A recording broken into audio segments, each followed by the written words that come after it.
Alors, bonjour à toutes et à tous. Donc, on est très honorés et à la fois un peu très timide d'organiser cette table ronde finale de ces 2 jours de discussion.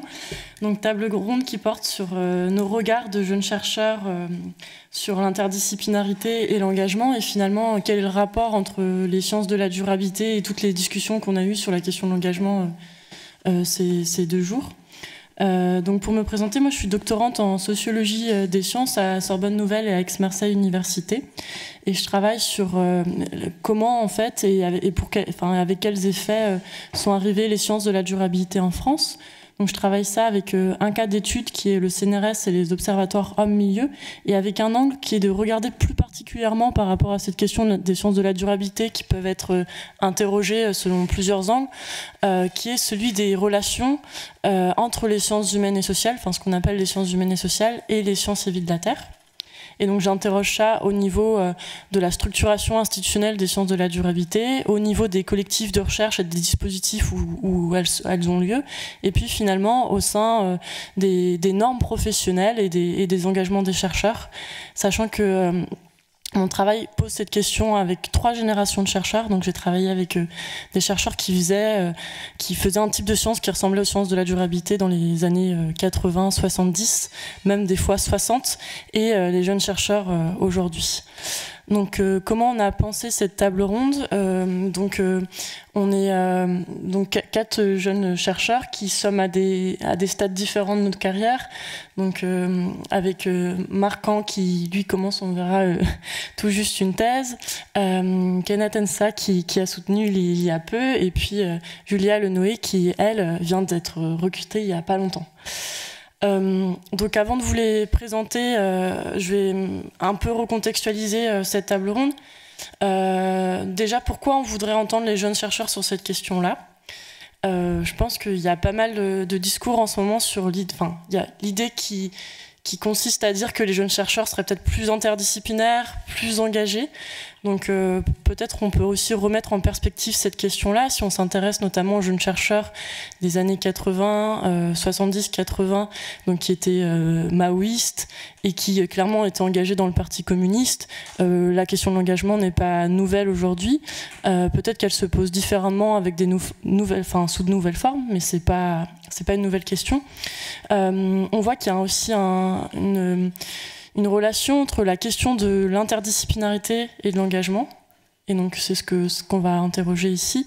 Mais dans les années 90, quand l'environnement s'est posé à la fois dans le domaine de l'enseignement, comme on l'a vu avec Angela, ou dans le domaine scientifique, on a eu l'impression que c'était une question paradigmatique, donc il fallait changer la manière, nos pratiques, notre façon de faire de la science pour réunir des sciences humaines et sociales et des sciences et vie de la Terre qui peut-être ne travaillaient pas ensemble sur cette question-là.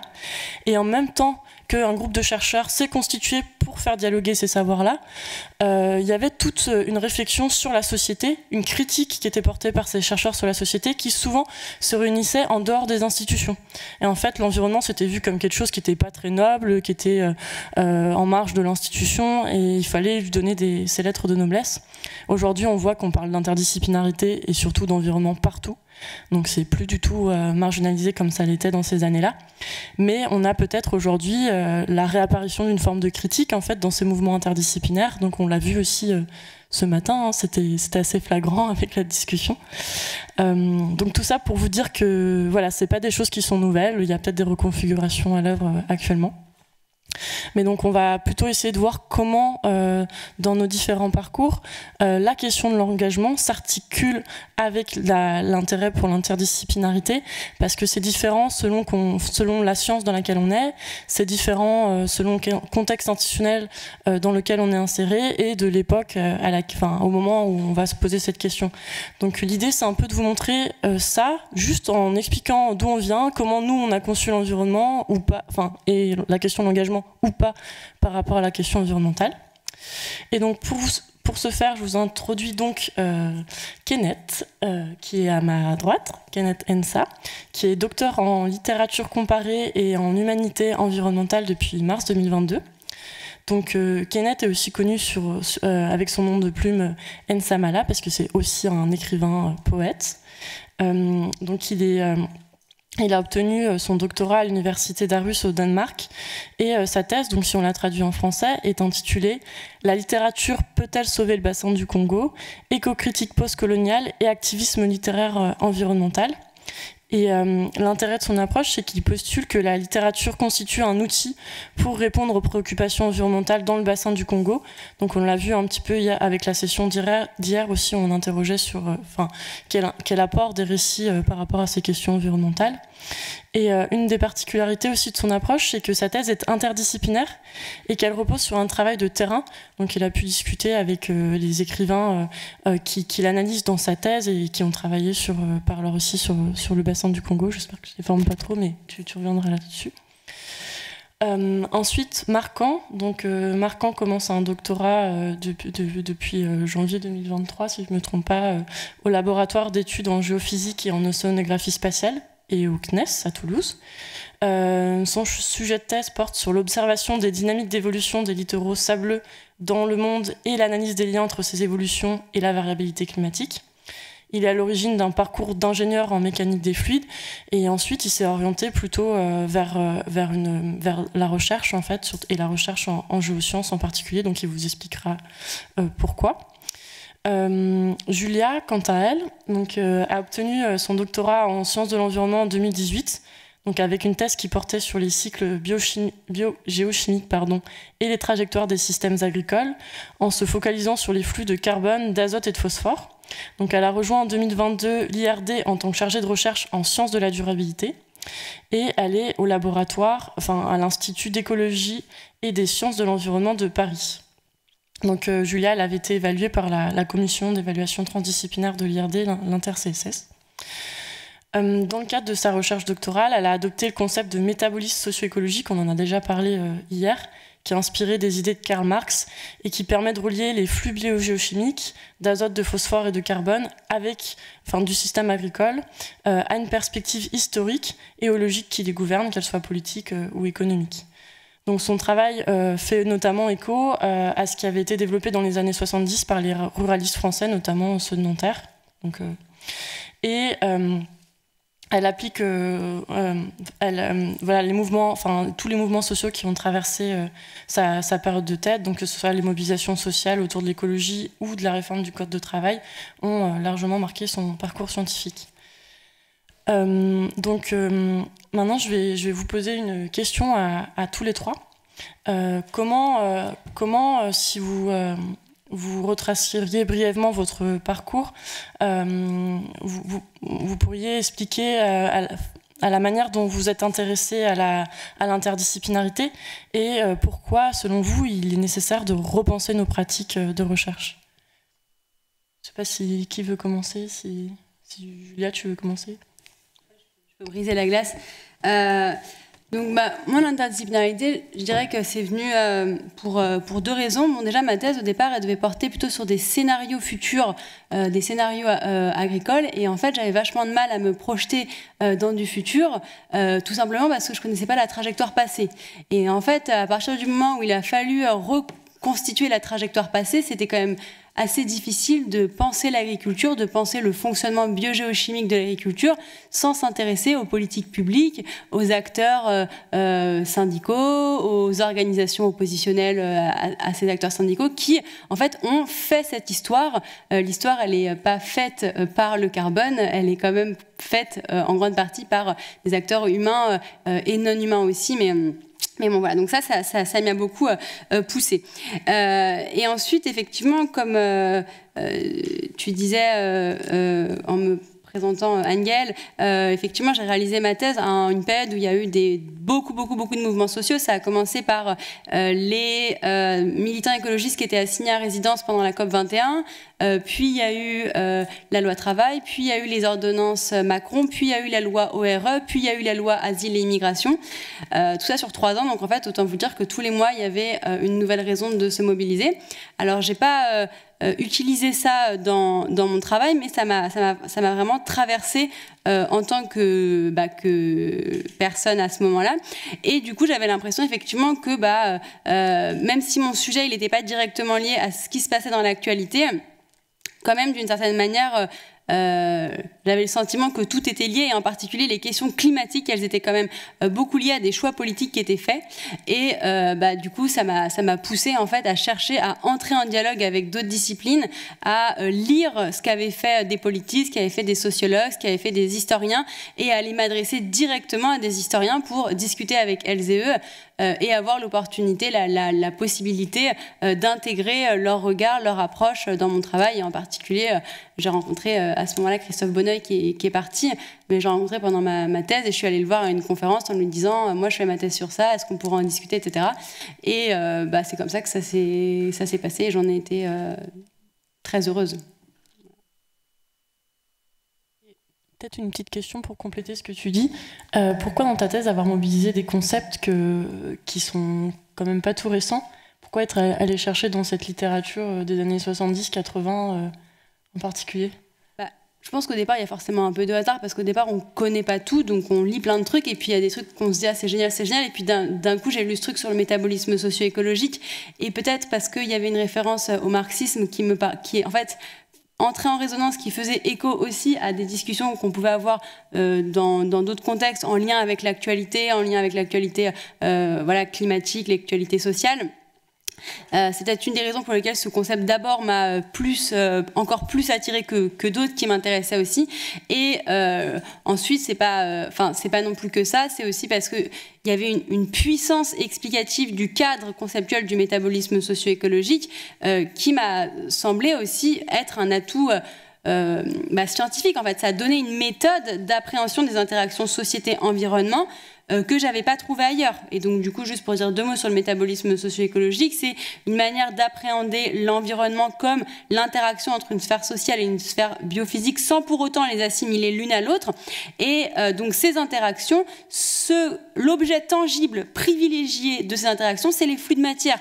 Mais c'est les flux de matière qu'on n'étudie pas seulement comme dans l'économie circulaire sous une dimension très technique de quantifier des flux, mais c'est quantifier des flux et comprendre les logiques qui les agencent. Et là, c'est la sphère politique et culturelle qui permet de comprendre ces logiques d'agencement des flux. Et bon, voilà, cette puissance explicative, je ne l'ai pas trouvée aussi bien. Et j'ai pas aussi pu me l'approprier aussi bien que là-dedans, aussi parce que j'étais spécialiste de biogéochimie et que du coup les flux de matière, ça me parlait déjà en fait dès le départ. Donc voilà. Merci beaucoup. Peut-être Marquand, si tu veux. Ça marche? Ouais. Ok. Étant à la base du coup d'une formation d'étudiant ingénieur, ma notion de l'interdisciplinarité jusqu'à il y a peu, c'était le rapport entre management et sciences techniques, donc bon, pas très poussé comme réflexion de base. Peut-être pour ça aussi d'ailleurs que je vais décider de me rediriger plutôt vers un parcours plus universitaire. J'ai fait une césure qui m'a vachement motivé à rentrer dans cet axe-là.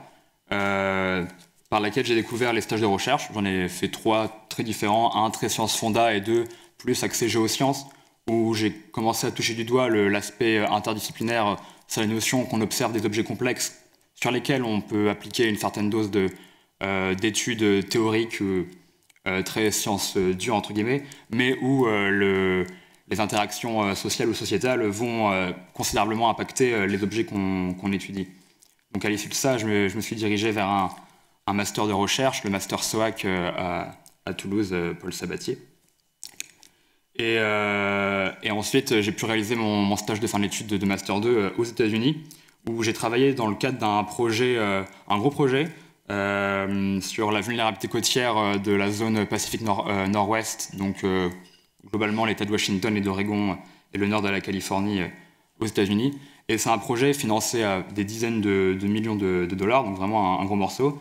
Et il y avait toute une notion sociale que je n'avais pas du tout anticipée sur la manière d'appréhender un tel projet. Donc il y avait 5 équipes thématiques. 2 seulement étaient des thématiques de géosciences, une sur la séismologie et une sur la notion d'inondation et de vulnérabilité côtière. Et 3 étaient plutôt axées sur des enjeux sociétaux, d'éducation des populations, sur de la résilience, etc.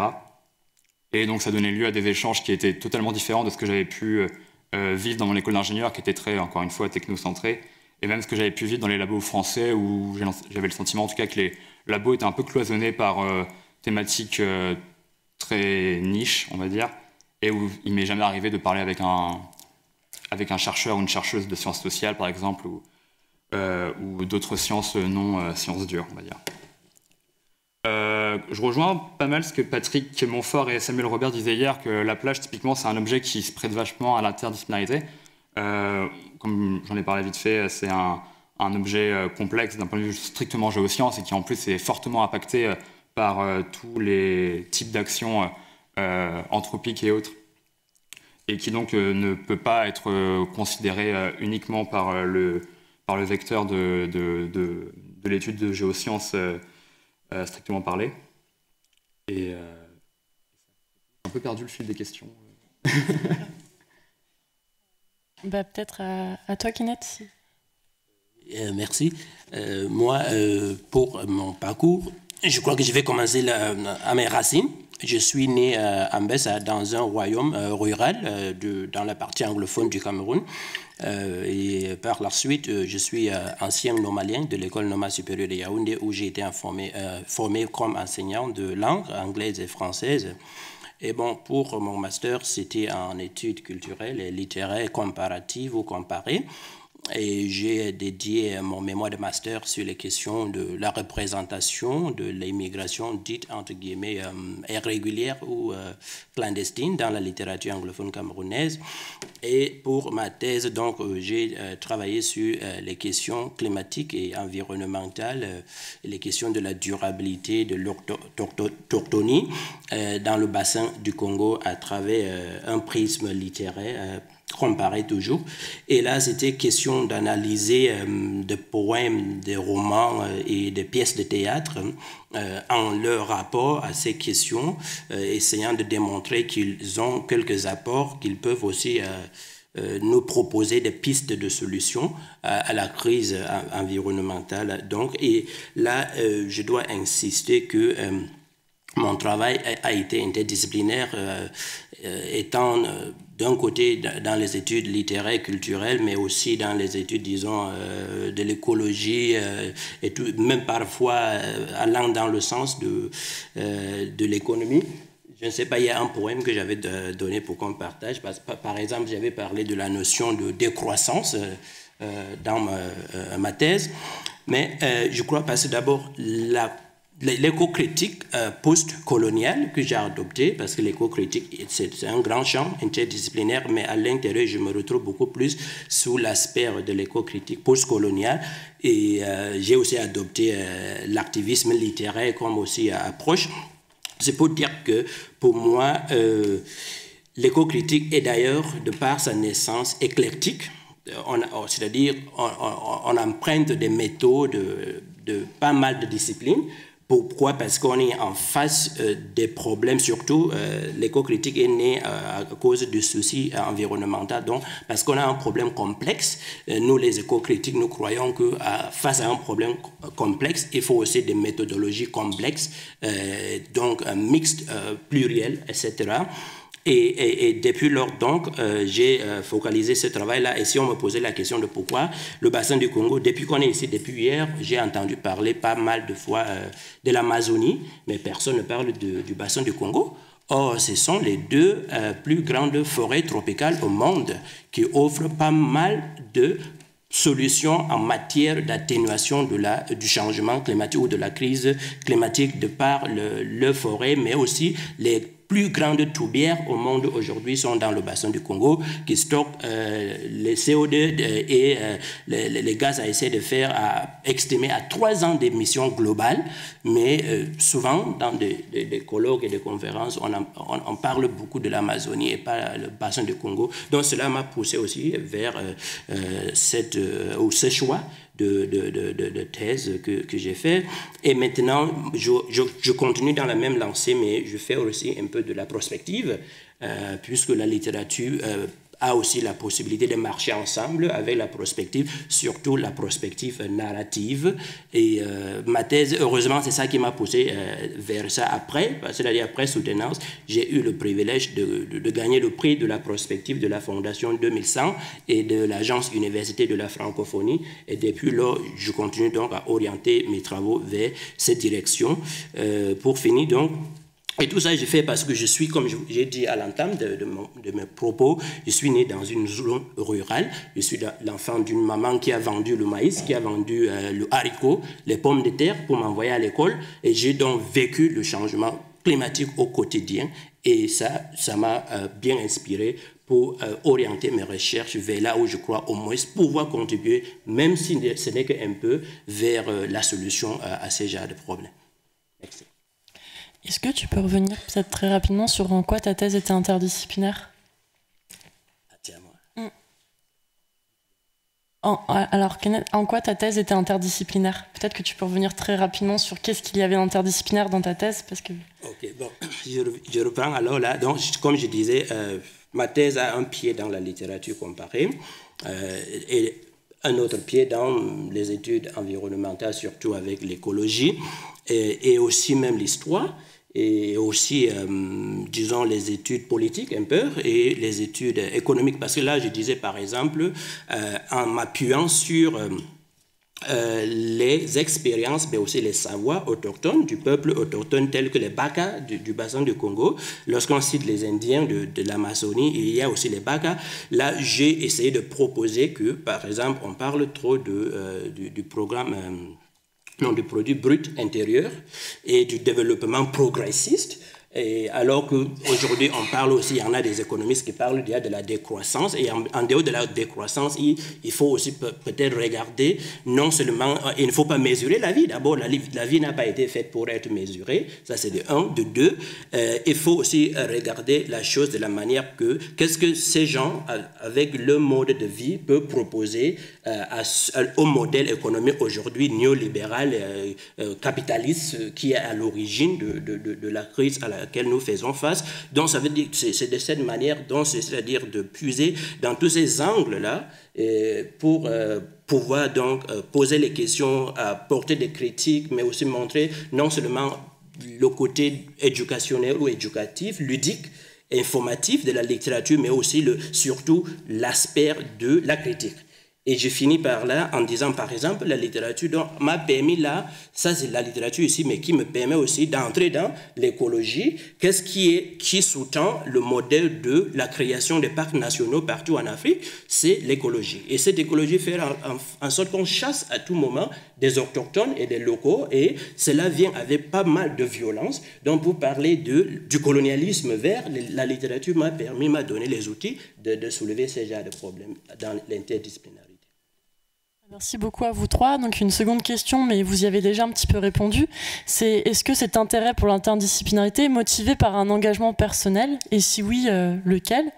Et surtout, est-ce que vous pensez que c'est un engagement qui est propre à notre génération, entre guillemets? Julia, Moi, je pense que l'interdisciplinarité, pour ma part, elle a été en partie motivée par un engagement, même si c'est aussi de la curiosité intellectuelle, de l'appétence pour d'autres disciplines, voilà. Mais pourquoi est-ce que je dis que dans le travail interdisciplinaire, il y a aussi quelque chose qui est nourri par l'engagement? C'est parce qu'il me semble que les disciplines, un peu classiques, elles sont constituées comme champs disciplinaires avec un ensemble de dogmes, de faits ou de données pour lesquels il y a un consensus dans une communauté. Ça n'exclut pas le fait qu'il y ait aussi des débats et des controverses dans la communauté, mais les gens se reconnaissent dans une communauté. Et en général, à un champ disciplinaire, il y a aussi un champ d'application. Et moi, je pense, en tout cas dans mon cas, que l'interdisciplinaire, ça vient du fait que je ne me reconnaissais pas à 100% ou pas totalement dans les champs d'application qui m'étaient offerts. En particulier dans l'agronomie, même si je trouve qu'il y a plein de choses très intéressantes. Et j'ai eu des discussions avec des agronomes et des personnes qui travaillent en lien avec le milieu agricole et plus particulièrement des techniques agricoles que j'ai trouvé passionnante, mais il me semblait que ce champ d'application était trop étroit, trop restreint, de même que les disciplines étaient trop étroites, trop restreintes, et qu'elles ne permettaient pas de penser à la fois les pratiques agricoles, les pratiques des agriculteurs, et à la fois les contraintes économiques, les contraintes politiques qui pèsent sur les agriculteurs et qui en fait les contraignent aussi dans leurs choix techniques.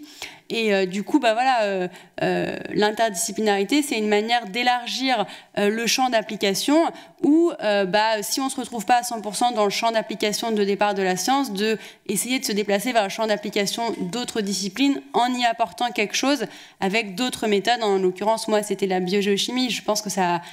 j'espère, quand j'ai travaillé avec des géographes ou avec des historiens, que je leur ai aussi apporté quelque chose. En tout cas, eux m'ont apporté quelque chose, ça c'est sûr.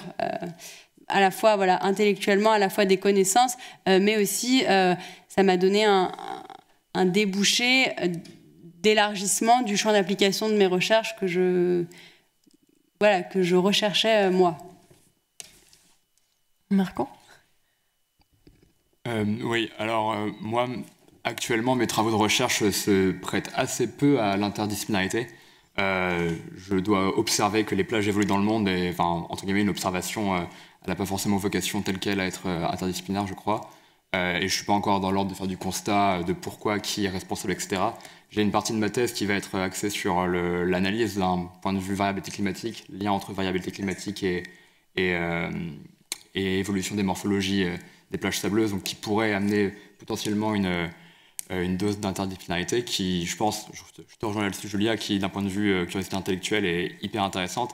Mais le constat étant, à l'heure actuelle, je ne crois pas que je sois forcément très bien encadré pour pouvoir mener une telle recherche. Ça nécessitera peut-être que je fasse des bonnes rencontres, ou on verra. Mais donc en termes d'engagement, ouais, je pense que c'est plutôt quelque chose que je me verrais faire par la suite lors d'une potentielle continuité de mon cursus académique. Réaliser des études donc en accompagnement avec de la recherche sociale, sociétale, etc., sur comment l'objet plage doit être considéré dans le cadre de la transition écologique, qu'est-ce qu'on peut faire et ne pas faire, puisqu'on se rend compte que dès qu'on dresse un constat et qu'on pointe du doigt une zone critique qui est potentiellement vulnérable et qui mettrait potentiellement en difficulté un certain nombre de populations et d'écosystèmes qui vivent dans les alentours, il y a tout un tas d'actions qui sont prises un peu dans la précipitation, parce que ce sont des groupes qui ne se parlent pas forcément, et qui génèrent des problématiques qu'on constate plus tard. Je pense particulièrement à le fait qu'on a dressé des tonnes de digues un peu partout dans le monde sur les littoraux qui étaient critiques. Et on se rend compte qu'on se retrouve derrière avec un tas de problèmes qu'on n'aurait pas forcément eu si tous les acteurs concernés avaient plus communiqué et avaient plus échangé sur quelles sont les perspectives pertinentes pour préserver ces environnements. Donc voilà, je me dirais plutôt que c'est dans les prochaines années, j'espère pouvoir avoir l'occasion de me diriger vers plus d'interdisciplinarité et pouvoir du coup générer davantage d'engagement dans cette cause environnementale. Et voilà. Mais en tout cas, à l'heure actuelle, c'est difficilement compatible avec ce que je fais. Et c'est une question que je te pose, mais aussi à Julia, parce qu'il n'a pas forcément répondu. C'est est-ce que vous pensez que cette appétence pour l'interdisciplinarité, elle a quelque chose de spécifique parmi notre génération ?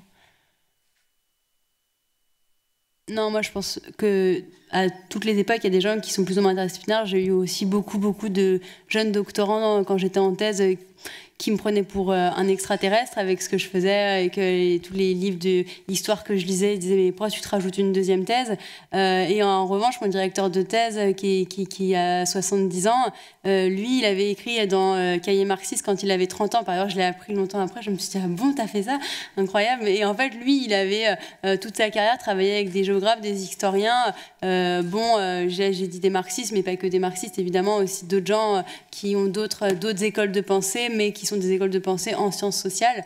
Et j'en ai rencontré plein, des gens comme ça, de tout âge. Et je pense que la spécificité de l'interdisciplinarité, elle n'est pas générationnelle, elle est peut-être plus mise en avant aujourd'hui, elle est plus acceptée, elle est plus valorisée par les institutions. Et encore que c'est à discuter, puisque c'est un truc qui peut aider pour obtenir un financement de projet, mais ça n'aide pas toujours forcément pour avoir un poste parce qu'on n'est pas bien identifié. Donc c'est un peu à double tranchant. Voilà. Moi, je crois qu'en géosciences, il y a de plus en plus, et surtout du coup chez les jeunes générations, une volonté de créer du lien avec d'autres disciplines dans le cadre de nos recherches, notamment parce que je pense que les questions de géosciences, on répond maintenant à des questions qui sont à peu près déjà connues. On va juste affiner des modèles de plus en plus précis, etc. Mais les conclusions sont rarement révolutionnaires ces dernières années. Et je crois que du coup, il y a une perte de sens chez pas mal de jeunes doctorants, en tout cas ceux qui gravitent autour de mon labo, sur l'intérêt de faire 3 ans de thèse sur un sujet de plus en plus précis, de plus en plus niche, qui va parler que à quelques personnes, et qui au final ne va même pas apporter de grandes conclusions spécifiques sur la manière dont on perçoit les géosciences et surtout la crise environnementale actuelle. Donc j'ai quand même l'impression que ouais, c'est plus une... Enfin, en tout cas, les jeunes sont peut-être plus confrontés parce qu'ils se rendent compte que du coup, on va un peu vers une impasse, même si c'est un peu égoïste, juste d'un point de vue carrière. Il y a peut-être plus grand-chose tant que ça à explorer de particulièrement critique sur ces questions de géosciences. Le constat est assez consensuel.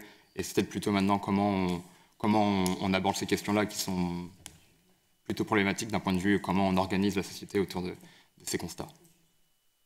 Oui, Kenneth, ton avis?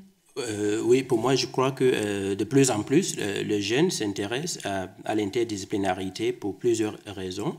Je vais commencer par la raison la plus évidente. Il y a les marches des jeunes pour l'avenir, les vendredis. On pense à Greta Thunberg, on pense à Vanessa Nakate et les autres. C'est-à-dire parce que la jeunesse sait qu'il s'agit de leur avenir qui est en danger. Ça, c'est de un. De deux, je crois aussi qu'il y a l'interdisciplinarité ne vient pas d'un seul côté, ça vient de tous les côtés. C'est-à-dire, de plus en plus, il y a et les jeunes et les aînés qui s'invitent dans l'interdisciplinarité parce qu'on a constaté les limites des disciplines et les limites des silos académiques. Je vais vous donner un exemple.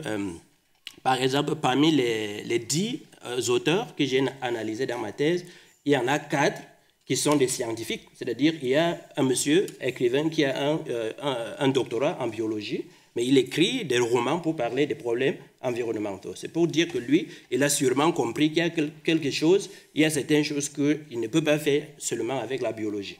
Et c'est la même chose avec un autre qui était ministre, écrivain, avec la formation en foresterie, qui était ministre de la foresterie, et un autre qui travaille avec WWF. C'est pour dire qu'il y a même les scientifiques. Donc, de tous les côtés, nous invitons donc à l'interdisciplinarité parce que ce n'est plus simplement nécessaire. Je crois que c'est incontournable. Merci à vous trois. Une question que j'aurais aimé poser à chaque personne dans la salle, mais que je peux poser effectivement qu'à vous là, c'est qu'est-ce que vous êtes venu faire? Pourquoi vous êtes inscrit à ces 2 journées? Quel est votre intérêt pour les sciences de la durabilité? Pourquoi je me suis inscrite? Déjà parce qu'on m'a conseillé de m'inscrire. C'est Olivier qui m'a conseillé de m'inscrire, qui m'a dit inscris-toi, ça va être bien. Et en fait, par ailleurs, je ne suis pas déçue du tout. Je regrette absolument pas d'être venue. Je trouve que c'est vraiment génial ces journées. Mais du coup, qu'est-ce que je venais y chercher? Je venais un peu déjà voir quel serait le ton, comment les échanges allaient se passer. Et c'est vrai que ce que j'espère un peu trouver, c'est la construction un peu d'une communauté de recherche qui ait des horizons disciplinaires multiples, mais qui arrive à se fédérer, à s'unir autour de problèmes, de problèmes sociaux ou de problèmes écologiques, et de croiser les approches, de croiser les regards pour y répondre. Alors après, peut-être que aussi... je pourrais peut-être revenir, je ne sais pas, j'ai oublié l'ordre des questions, mais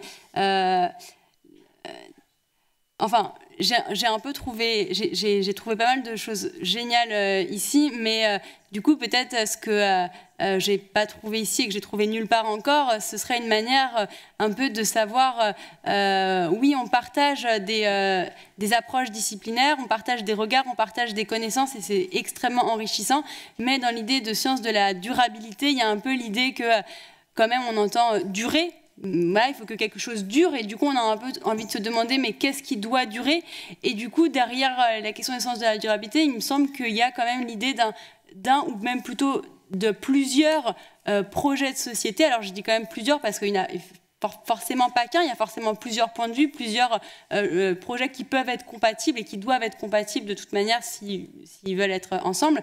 Et ça, j'ai l'impression que peut-être on a un peu du mal à l'aborder, à essayer d'identifier les principes un peu directeurs de, quand même, quand on fait la science de la durabilité, ça veut dire qu'on veut quand même aller vers une société durable, mais c'est quoi cette société durable? Et ça, je pense que...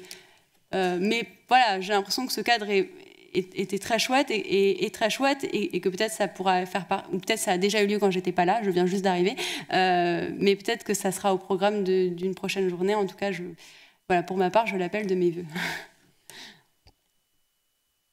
Ouais. Personnellement, moi, je suis vraiment venu par curiosité et peut-être aussi un peu par rapport à ce que j'ai pu dire précédemment, et je t'enjoins sur pas mal de points, mais pour ma part, le côté que je manque peut-être de cette accroche-là de pluridisciplinarité et que j'étais curieux de voir comment elle pouvait s'incorporer à ma thèse, et aussi un petit peu un syndrome de l'imposteur quand je parle de ce que je fais en recherche et de mon parcours, etc.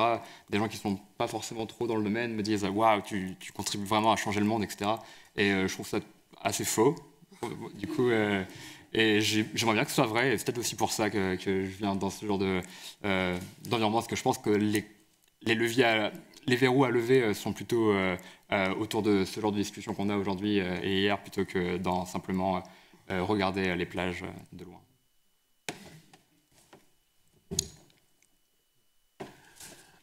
Oui, pour moi, je me réjouis du fait d'être invité ici à cette rencontre qui m'ont marqué de par plusieurs choses.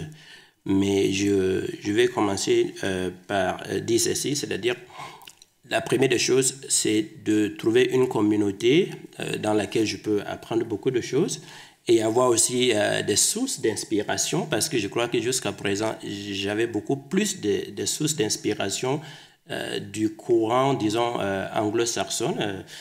Quand je dis, parce qu'aujourd'hui, j'ai été bien touché par la présentation de Julia le matin.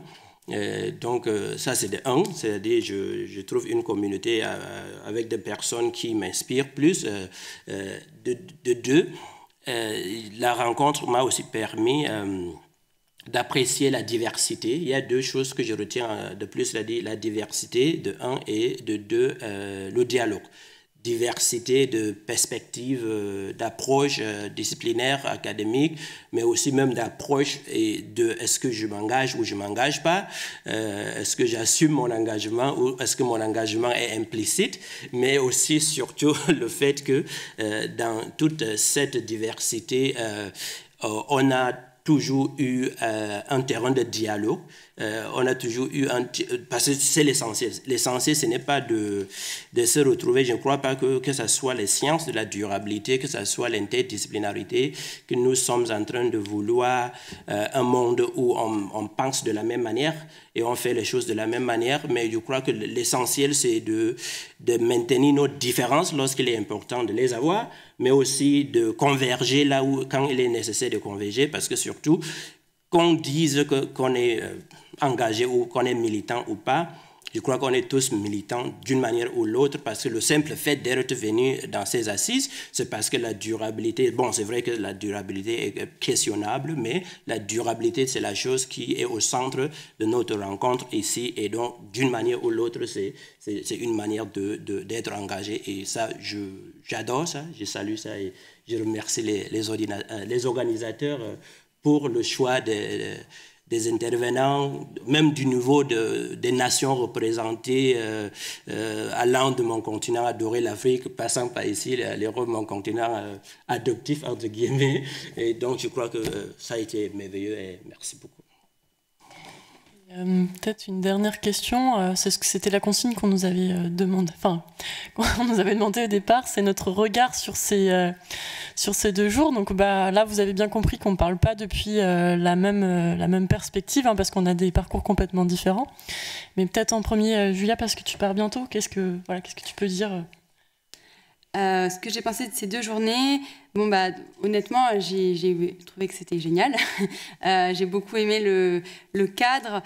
Et en fait, voilà, je voudrais commencer par ça, par le cadre, parce que je trouve que c'est très important que le cadre de discussion, le programme qui a été proposé et surtout la manière, je trouve, dont moi je me suis sentie intégrée et accueillie, et j'ai eu l'impression que il y a eu cette attention, j'ai eu l'impression pour tout le monde, alors voilà, peut-être c'est pas le cas ici, quelqu'un pourra me contredire, mais qu'il y a une attention portée presque à chaque individu pour les intégrer, et je trouve que c'est extrêmement important. J'ai fait beaucoup d'autres colloques et conférences dans ma vie, j'ai jamais vu ça, et je trouve que en fait pour commencer à alors je dis commencer parce que moi je viens d'arriver, mais ça fait 10 ans que vous faites ça, donc pardon de dire commencer alors que ça fait 10 ans que vous faites ça, mais en tout cas pour structurer une communauté, j'ai l'impression que justement, ça a été dit ce matin à la table ronde, les rapports entre personnes, les liens de confiance qui peuvent exister sont très importants, et que le climat, l'atmosphère qui est créée est extrêmement propice. Et donc,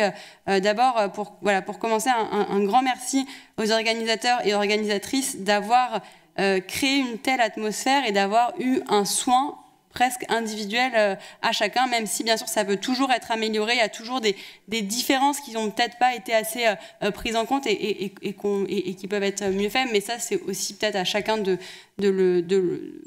s'en rendre compte, et si des fois il y a ce genre de petits problèmes qui peuvent se poser.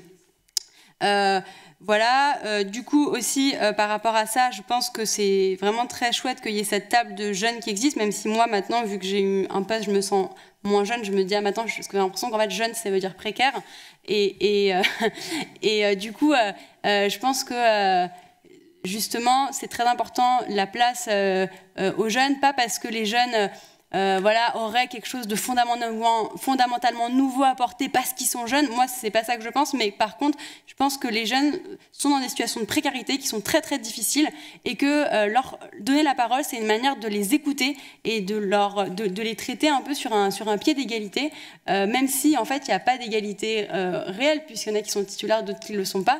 Mais je trouve que dans le fait de se sentir appartenir et de trouver sa place, et ben, je trouve que c'est vraiment très important.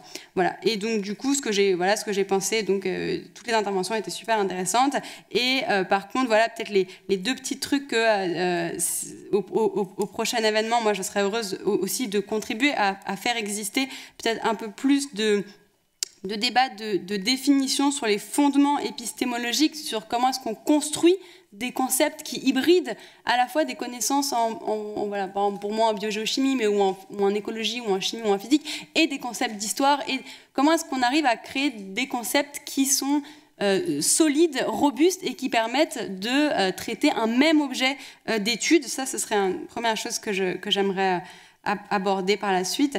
Et peut-être, voilà, ce que je disais tout à l'heure, c'est un peu savoir, une science de la durabilité, c'est une science qui part des problèmes, mais du coup auxquels on va apporter des solutions, et un peu réfléchir quels sont les principes directeurs des solutions qu'on cherche à élaborer. C'est pas forcément évident, et je pense que ça vaut la peine d'avoir des discussions dessus pour avancer aussi sur ça. Voilà. Ouais, c'est un peu intimidant peut-être de donner mon avis entre guillemets sur cette dernière journée, parce que j'étais aussi venu avec un regard assez naïf ou ingénu sur le contenu de ces journées. J'en retiens qu'il y a eu beaucoup d'informations, dont très peu que j'ai eu le temps de digérer jusqu'à présent, donc ça va me demander un petit moment pour vous faire un retour là-dessus. Mais ce que je retiens, c'est que déjà une grande richesse d'échanges, avec des réflexions que j'avais jamais forcément eu l'occasion d'envisager, enfin de réfléchir à propos de ça en tout cas. Et aussi une certaine dose d'optimisme et de reconnaissance. Je trouve ça intéressant qu'il y ait autant de communautés différentes qui arrivent à se parler et à essayer de planifier une science commune qui leur parle à tous, avec donc une vision assez convergente, et puis qui d'ailleurs laisse la parole à des personnes jeunes. C'est assez rare qu'on ait eu l'occasion de parler, et je trouvais ça intéressant qu'Esteban tout à l'heure ait eu l'occasion aussi de parler de sa vision des choses, et que nous, on ait l'occasion de pouvoir faire un retour sur comment on voit les choses aussi et comment on les ressent.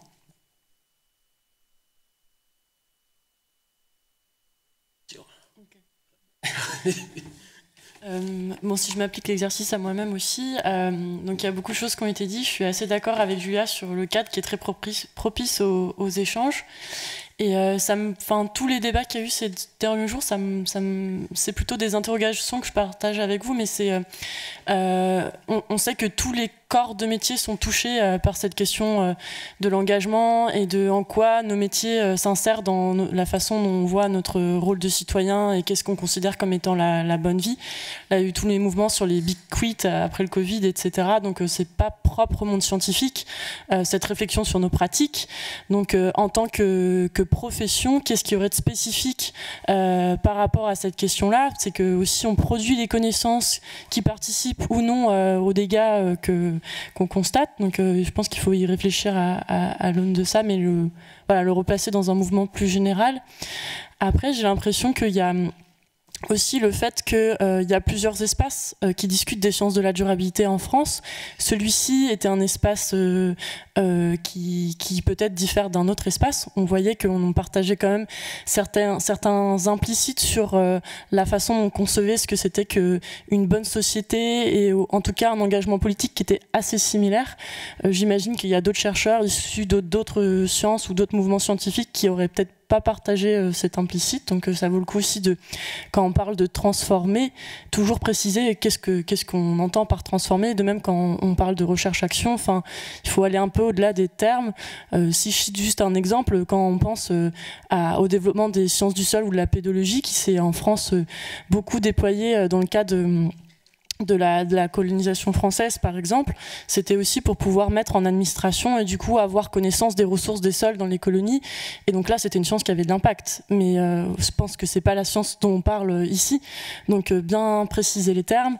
Il y a toute cette démarcation entre qu'est-ce qui est scientifique, qu'est-ce qui l'est pas. Est-ce que quand on est activiste, on est encore professionnels de la science dans cette activité? Est-ce qu'on se sert de nos ressources de scientifiques, c'est-à-dire on sait parler, on sait communiquer, on sait regarder ce que c'est qu'une bonne administration de la preuve. Donc voilà, essayer de préciser tout ça. J'imagine qu'on n'est pas tous d'accord là-dessus. Donc c'est intéressant de le mettre en débat, mais on a bien vu qu'il y avait des démarcations qui étaient un peu différentes pour les uns et pour les autres. Faire attention aussi quand on parle de séparation du politique et du scientifique, parce que c'est des sphères que, ça c'est assez connu en sociologie des sciences, mais qui n'ont jamais été démarquées. Par exemple, quand on regarde les sciences qui sont mobilisées dans l'agro-industrie, le couplage sciences politiques, il se pose pas du tout, en fait, ça va de soi. Par contre, quand on regarde les personnes d'AgroParisTech qui sont mobilisées pour les bifurqueurs d'AgroParisTech, qui venaient aussi de certains masters interdisciplinaires, donc quand on parlait du rapport entre l'engagement, l'interdisciplinarité et les marges, je pense qu'il y a quelque chose à réfléchir par rapport aux projets scientifiques et politiques et justement cette question des rapports sciences-société et de voir que voilà, on n'a pas tous les mêmes selon les sciences et notre position sociale, la même acceptation de qu'est-ce que c'est qu'une bonne science. Donc voilà, moi j'ai pas grand chose à dire parce qu'il y a beaucoup d'informations, mais j'ai l'impression qu'il y a un grand effort de tri, de définition, de catalogage à faire actuellement et qu'il y a du travail devant nous, quoi. Mais c'est très réjouissant et je pense qu'on a matière pour faire ça avec tous les échanges des deux jours. Merci. Bon, je veux dire une chose que je trouve qu'il ne faut pas dire à ce moment-là, et c'est ce qu'ils ont dit Barack Obama et Angela Merkel au moment de la COP26 à Glasgow il y a 2 ans dans leur grande speech. Et c'est du genre que oui, nous, les personnes âgées, nous avons un peu amené la planète dans la merde, mais vous, les jeunes, vous allez tous régler, quoi. Vous allez vous engager, vous allez faire magnifiques choses, vous allez inventer la durabilité beaucoup mieux que nous et tout ça. Et après, donc c'est le discours que je trouve inacceptable et je ne le ferai pas. Je me distance explicitement de cette posture. C'est bien sûr un problème de toutes les générations, mais avec une responsabilité particulière de ma génération et un problème de toutes nos instances et collectifs et organisations à traiter. Je ne veux pas contribuer à ce stade-là aux conclusions scientifiques. Je crois beaucoup de questions ont été relevées et c'était jamais le but de vous présenter avec un message bouclé, fermé, que vous acceptez ou non sur la durabilité. C'était pas le but de ces rencontres, c'était notamment se rencontrer, tisser des liens. Et je voudrais nous féliciter nous-mêmes en tant que collectif ici dans la salle et aussi le groupe des organisateurs pour 2 choix que nous avons faits. Un des choix, c'était notamment le lieu. Vous avez dit que c'est bien fonctionné, tout ça, mais il y avait un objectif avec ce lieu, parce que je fais la comparaison un peu entre les rencontres ici et des rencontres il y a 2 semaines dans les Alpes, près de Sisteron, du réseau interarticopolien, qui était également une rencontre passionnante et intéressante et tout ça. Mais c'était complètement en dehors des établissements classiques comme Aix-Marseille Université. Et pour moi, le fait que nous avons pu nous rencontrer ici, et il n'y a peut-être plus personne de la présidence de l'université dans la salle, mais dans un sens, il faut vraiment remercier non seulement pour le soutien technique et pour les lieux, mais pour la volonté d'Aix-Marseille Université de nous accueillir dans ce format-là. Je vais passer le message dans ce sens-là à Éric Berton, parce que c'est pas anodin. Je veux dire, c'était complètement clair et visible que nous allons allons partir du discours classique de la science pure et parler beaucoup d'engagement. Et si je vois le verre moitié plein plutôt que moitié vide, je prends une inspiration, un encouragement plutôt de Aix-Marseille Université par cet accueil. Le deuxième auto-félicitation, si je peux l'appeler comme ça, c'était l'idée un peu peut-être particulière pour ces rencontres cette année.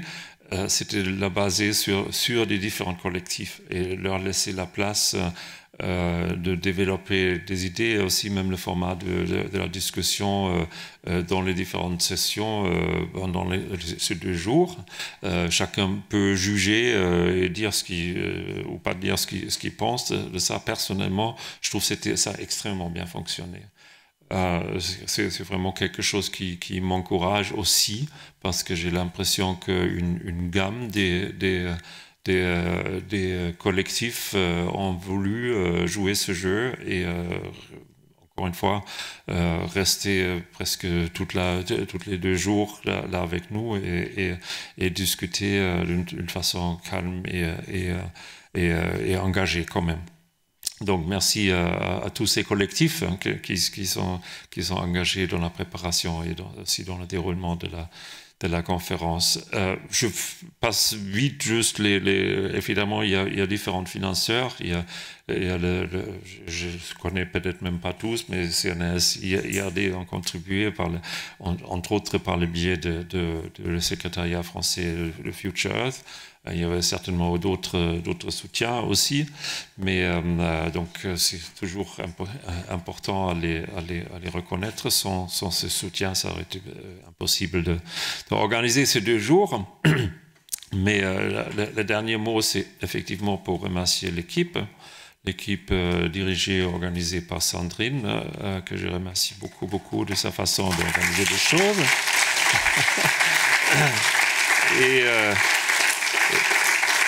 Et en faisant court, toute l'équipe Future Earth qui a été là avec nous tout le temps et qui je rappelle, ce ne sont pas pas juste des techniciens, même s'ils courent avec des microphones, sont tous des personnes scientifiques qui nous aident ou qui participent ou qui parfois portent l'essentiel du développement du contenu du programme Future Earth quand ça concerne le hub français. Donc je suis vraiment content que vous êtes avec nous et je vous remercie aussi. Donc, est-ce que j'ai encore quelque chose d'important je dois dire, Sandrine? Non, je ne pense pas. Ça fait déjà trop long. Donc, merci beaucoup. Bon voyage et à la prochaine. On ne saura pas dans quel contexte. Merci.